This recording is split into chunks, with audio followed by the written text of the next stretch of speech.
আসসালামু আলাইকুম বন্ধুরা, আপনারা এখানে একটি জেনারেল এসির রিমোট দেখতে পাচ্ছেন এবং একটি জেনারেল এসি দেখতে পাচ্ছেন। তো আজকের ভিডিওর মেন উদ্দেশ্য হলো জেনারেলের এসির রিমোটের ফাংশনগুলো আপনাদেরকে আজকে A to Z দেখাবো।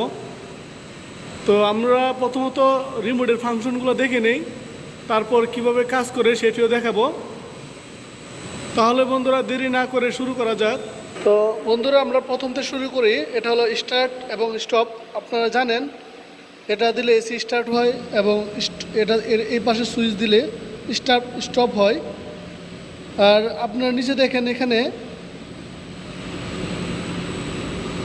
পাওয়ারফুল কুলিং অর্থাৎ দ্রুত ঠান্ডা হওয়ার জন্য এই অপশনটা ব্যবহার করা হয় এবং টেম্পারেচার কম বেশির জন্য অর্থাৎ টেম্পারেচার আপনার বাড়ানো হয়। অর্থাৎ এখানে আমি আপনাদেরকে দেখাচ্ছি, যদি এখানে 25 আমি যদি এখানে টেম্পারেচার বেশি সেট করি, যেমন 26, 27, 28, আর এখানে যদি দেন আপনারা কমবে। অর্থাৎ এই ফাংশনগুলো হলো কমন ফাংশন, এটা অনেকেই জানেন। এছাড়া এখানে আর কিছু ফাংশন রয়েছে, এগুলো সাধারণত অনেকেই জানেন না, এজন্য মূলত ভিডিওটি করা। আর এখানে দেখেন মোড অপশন রয়েছে, অর্থাৎ আপনি কোন মোডে এসিটা চালাবেন। অনেক সময় মানুষের এসি ভালো থাকে কিন্তু ঠান্ডা হয় না, এর প্রধান কারণ হলো এখানে সেটিং প্রবলেম। অর্থাৎ মোডটা যদি আপনি এখানে যদি আপনার মোডটা ড্রাই থাকে, অর্থাৎ যদি এসিটি আপনি ড্রাই মোডে দিয়ে রাখেন, তাহলে এসি কোনো সময় ঠান্ডা হবে না, শুধু বাতাস বাইর হবে। আর এই জন্য আপনাদেরকে যেটা করতে হবে, সবসময় মোড অটোতে দিয়ে রাখবেন। অর্থাৎ যদি আপনি এখানে টেম্পারেচার 25 সেট করে দেন, তাহলে সেটা 25ই থাকবে, বা যদি নিচে এসে পড়ে তাহলে এসি অটোমেটিক অফ হয়ে যাবে বা কম্প্রেসার অফ করে দিবে। আর এই জন্য আপনাদেরকে মোড অটোতে রাখবেন। এছাড়া আর কিছু মোড রয়েছে, আমি আপনাদেরকে বুঝাচ্ছি। যদি আপনার ড্রাই মোডে রাখেন, শুধু বাতাস দিবে, অর্থাৎ ঠান্ডা হবে না। এবং যদি মোড ফ্যানে রাখেন, তাহলে শুধু ফ্যান ঘুরবে। এখন কথা হলো যে ফ্যানের যে অপশান বা ব্লোয়ারটি রয়েছে, সেটা আপনি কতটুকু স্পিডে ঘুরাবেন, এটা হলো মেন। এটা এখানে শো করছে। তো আপনি যদি এখানে দেখেন, এখানে ফ্যান মাইনাস আছে, আমি যদি মাইনাসে টিপ দেই, দেখেন ফ্যানের স্পিড অথবা ব্লোয়ারটি স্লো ঘুরবে বা আস্তে আস্তে ঘুরবে। আর যদি এখানে বাড়ায় দেন, তাহলে ব্লোয়ারটি দ্রুত ঘুরবে। এটা হলো ভিতরের যে ইনডোরের ভিতরে যে ব্লোয়ারটি রয়েছে, এটা স্পিড বাড়ানো কমানো দুটি অপশন। এই হলো এই অপশনগুলোর কাজ। এছাড়া আর মোড অপশন তো আপনারা দেখতে পাচ্ছেন, মোড অপশনের কাজ কি।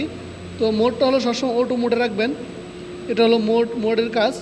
আর এছাড়াও দেখেন এখানে সুইং রয়েছে। যদি আপনারা ইনডোরের সামনে, আমি এখন আপনাদেরকে সরাসরি দেখাচ্ছি, নাহলে বুঝবেন না বিষয়টা।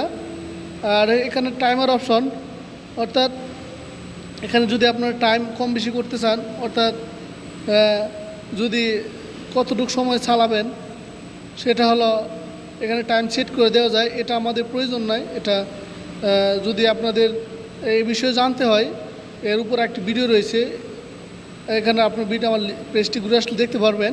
তো এখানে বিস্তারিত আলোচনা রয়েছে, ভিডিওটি লং হয়ে যাবে, এটা তেমন প্রয়োজন নাই, তা আমি এই বিষয়ে আলোচনা করছি না। তো আমরা এখন সুইং ফাংশনটি নিয়ে কথা বলবো। তো আপনারা দেখেন বন্ধুরা। তো বন্ধুরা আমরা প্রথমত এসিটি অন করে নিই, তারপর দেখাচ্ছি। তো দেখেন এসিটি অন হয়ে গেল। অন হওয়ার পর আমি যদি এখন আপনাদেরকে সুইং অপশনটা দেখাবো, আমি সুইংয়েতে দেখেন ইনডোরের যে অপশনগুলা, দেখেন অটোমেটিক সুইং হবে। বন্ধুরা আপনারা লক্ষ্য করুন, আমি সুইং সেট করে দেওয়ার পরে আমি এটা উপরে নিচে করতে পারবো এই ফাংশনটি দ্বারা। লক্ষ্য করুন, দেখেন এটা নিচে নেমে গেছে, আপনারা দেখতে পাচ্ছেন।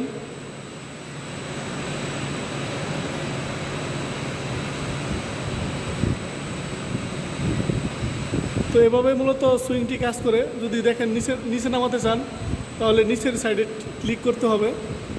তো এইভাবে। আর যদি ফ্যানের যে অপশনটা আপনারা লক্ষ্য করুন, দেখেন আস্তে আস্তে ভিতরে যে ব্লোয়ারটি রয়েছে সেটা স্পিড কমে গেছে, অর্থাৎ মূলত একটা এসি ফাংশনের কাজ এতটুকুই। তারপর যদি আপনাদের বুঝতে অসুবিধা হয় তাহলে কমেন্টে জানিয়ে দিবেন। ভিডিওটি দেখার জন্য ধন্যবাদ।